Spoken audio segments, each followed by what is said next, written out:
Thank you, Mr. Chairman. Lithuania is a country in the Baltics sharing a border and a long history with Russia.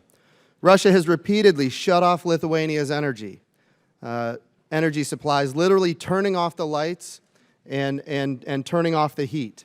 In late 2014, Lithuania began operating a floating liquefied natural gas import terminal. They gave it a very appropriate name, Independence. Before deploying Independence, Lithuania relied on Russia's Gazprom for nearly all of its natural gas and paid some of the highest prices in Europe. Almost overnight, Gazprom cut its rate by 25%. That's a 25% rate cut overnight.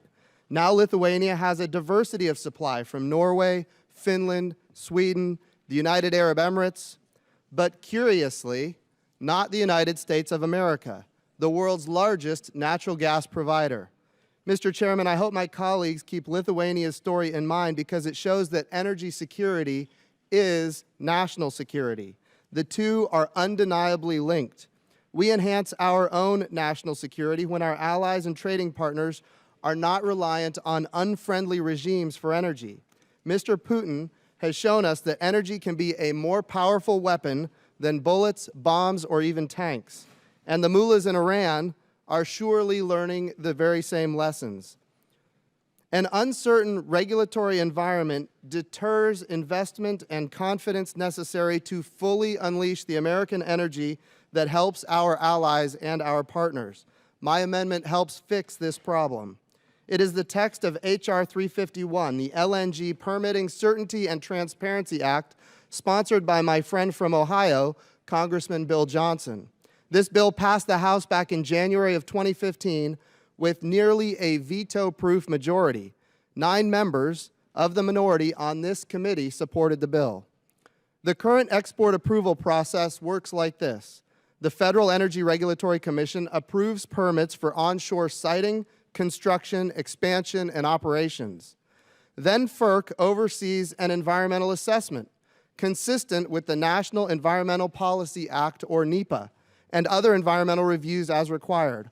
Only after receiving the necessary FERC permits and clearing environmental reviews does the application reach the Department of Energy's desk.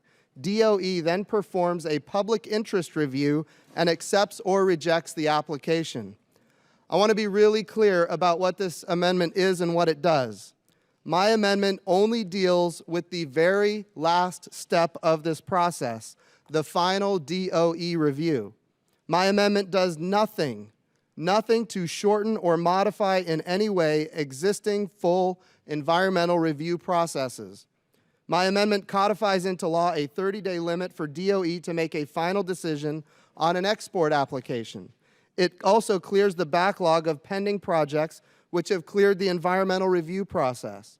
It's necessary to codify the 30-day limit because DOE is dragging out final approvals well past 30 days, defying its own guidelines. In fact, more than half of the 30-plus applications awaiting approval today were sent to DOE before 2013. The second part of my amendment reinforces the ability of applicants to use the courts to compel DOE to issue a final approval to avoid endless legal wrangling. When people are investing $20 billion in an export terminal, they shouldn't be caught in regulatory purgatory for these endless amounts of time. I ask my colleagues to remember the hopeful story of Lithuania, a small country, a former Soviet vassal, a NATO ally once coerced and intimidated by Moscow through repeated gas shutoffs.